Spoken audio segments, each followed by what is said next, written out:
돈 걱정 없는 노후 30년.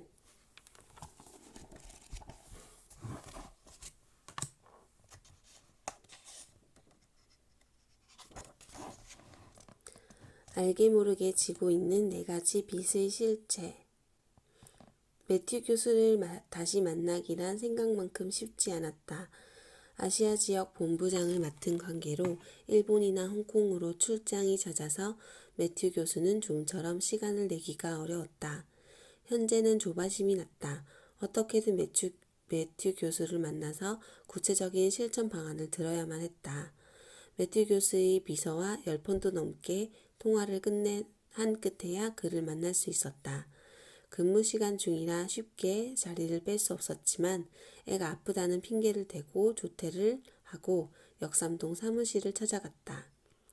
현재는 매튜 교수에게 구본성에 대한 이야기를 하며 깨달은 바가 많았다. 교수님, 그럼 지금부터 저는 재정 문제를 어떻게 해결해 나가야 할까요?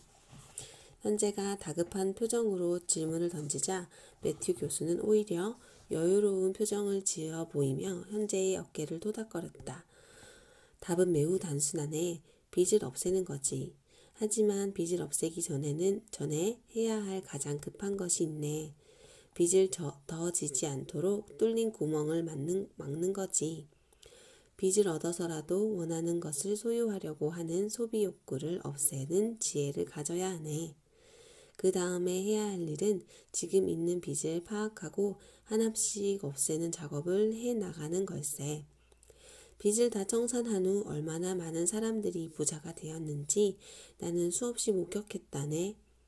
결국 재테크의 기본은 빚을 빠른 시일 내에 없애고 더 이상 빚을 지지 않는 것에 달려 있어. 자네 스스로가 돈의 노예가 되지 않겠다고 결심했고 현재 본인의 재정 상태를 남의 탓이 아닌 본인의 책임으로 인정했다면 군말하지 말고 빚 갚기에 주력해야 하네. 쉽지 않을 것 같아요. 재테크의 기본은 빚을 빠른 시일 내에 없애는 일이라는 말에 10분 동의하면서도 막상 빚을 없앨 방법을 생각하니 막막해졌다. 처음에는 누구나 막막하지. 자, 자네가 빚 때문에 앞으로 할 고생이 어느 정도인지 살펴볼까? 매튜 교수는 노트북을 켜더니 현재 쪽으로 화면을 돌려주었다. 이 표는 자네가 지금 빚을 지고 있는 목록이지. 자네가 기록한 것 말이야.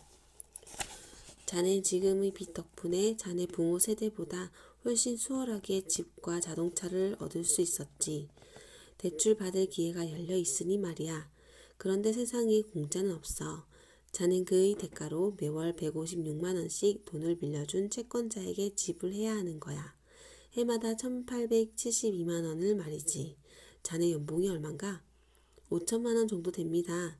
아, 세금 공과금을 제하면 4,200만 원 정도 되네요.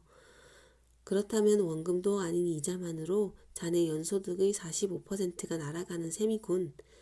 10년 동안 원금 상환만 매년 2,400만 원씩 한다면 자네 연봉 전체가 빚 원리금으로 날아가는 셈이야. 정말 생각만 해도 무시무시하군. 자네가 안정적인 성공으로 갈 때 가장 강력한 무기가 자네 연봉인데 그 연봉이 빚 때문에 무기력하게 사라지고 있네. 현재는 아무 말도 못하고 매튜 교수가 보여준 표의 숫자만 주시했다. 자, 이제 자네가 지고 있는 빚의 본질을 하나씩 파악해 보자고. 자네가 왜 그 빚을 지게 되었고 그 빚에는 어떠한 함정이 도사리고 있는지를 알지 못한다면 자넨 빚을 다 갚더라도 다시 거기에 빠지고 말 걸세. 자넨 4가지 종류의 빚을 가지고 있더군. 주택담보대출과 자동차 할부, 그리고 신용카드 대금, 그리고 마이너스 대출이지. 어떤가? 네, 그렇습니다. 그렇게 말씀해 주시니 빚이 더 크게 느껴지는데요. 주눅이 들어 어쩔 줄 몰라 하는 현재에게 매튜 교수는 비서가 가져다 준 차를 권했다. 현재는 차를 한 모금 들이키며 마음을 진정시켰다. 애지중지한 집이 깡통 주택으로 전락할 수 있다. 그럼 하나씩 따져보세. 자넨 주택담보대출에 대해 어떻게 생각하는가? 목을 축인 매튜 교수는 자세를 고쳐 앉고 본격적인 질문을 하기 시작했다. 물론 빚은 나쁜 것이지만 제 생각에는 빚 중에서는 그나마 양호한 측면에 속한다고 생각합니다. 주택을 담보로 하기 때문에 다른 신용대출에 비해서 이자도 무척 저렴하지 않습니까? 한국에 와서 보니 사람들이 전통적으로 집과 부동산에 대한 애착이 상당히 강하더군요. 사람들이 개인적으로 보유한 부동산과 금융자산 비중은 4대1로 금융자산의 4배 이상에 해당하는 부동산을 소유하고 있네. 미국의 경우만 보더라도 4대6의 비율로 부동산보다 금융자산을 많이 소유하고 있지. 사실 세계적으로 볼 때에도 한국의 부동산 소유 비중은 정말로 이례적인 경우에 가까워. 그래요? 나라와 상관없이 집에 대한 소유욕은 인간의 기본 욕구일 것 같은데 정말 의외네요. 매튜 교수는 우리나라 사람들의 이러한 부동산에 대한 유별난 집착은 30년 넘게 지속된 부동산 투자 쏠림 현상이 빚어낸 결과물 중 하나라고 지적했다. 집 한 채를 마련하는 것이 한국인들에게는 최고의 목표처럼 되어서 자칫 잘못하면 귀중한 수입의 대부분을 집 마련을 위한 시간 투자와 대출 원리금 상환에 발목을 잡히게 돼버리는 경우가 많다고 했다. 혹시나 한국의 부동산 가격이 급락하거나 자네가 갑작스런 실직으로 수입이 끊어진다면 자네의 재정 상태는 지금과는 비교도 안 될 정도로 더 큰 위기가 닥칠 수 있네. 형편상 담보대출을 이용해야 할 상황이라면 대출 원리금 상환액이 자네 수입의 30%를 넘지 않도록 해야 하네. 명심하게 본인의 지불 능력을 넘어선 주택담보빚은 매우 위험하다는 사실을 말이야. 지금 자네 연봉으로는 주택담보대출이 약간 버거운 것 같구먼. 이자 갚기에 급급할 것 같아. 매튜 교수는 표에 있는 주택담보대출의 월 부담 이자액이 116만 6,667원이라는 숫자에 빨간 펜으로 동그라미를 그리며 강조했다. 눈앞에 숫자를 놓고 보니 정말 그러네요. 사실 집값이 계속 오를 거라 생각하고 급한 나머지 계속 계획 없이 저지르긴 했는데 막상 집값은 오르지 않고 금리가 조금씩 올라가니 정말 부담이 큽니다.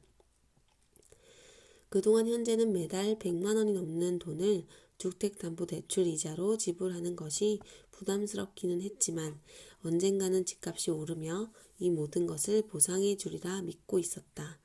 그런데 막상 매튜 교수의 말을 듣고 보니 무작정 집값이 오를 것이라 예상했던 자신의 생각이 얼마나 안일한 생각인지 새삼 깨닫게 되었다.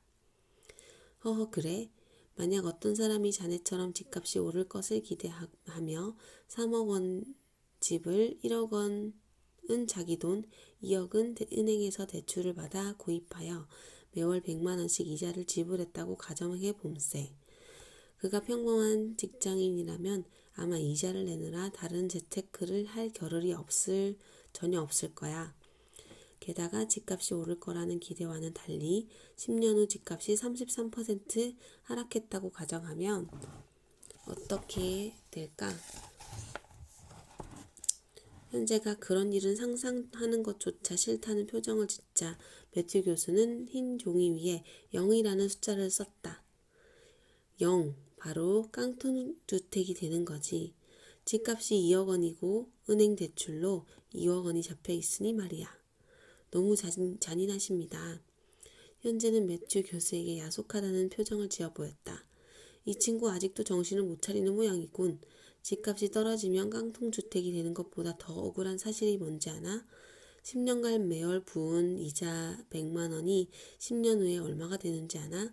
계산상으로는 1억 2천만 원이겠지만 이 돈을 뮤추얼 펀드로 연 10%로만 운용했다면 약 2배인 2억 정도가 될 수 있어. 돈을 잘 굴려 2억을 10년 후 가질 수 있었는데 아까운 원금 1억이 날리고 거기에다 기회이익 2억까지 모두 3억을 날리는 셈이야. 한국도 이렇게 될 위험은 있으니 집 한 채에 너무 올인하는 것은 좋지 않다네.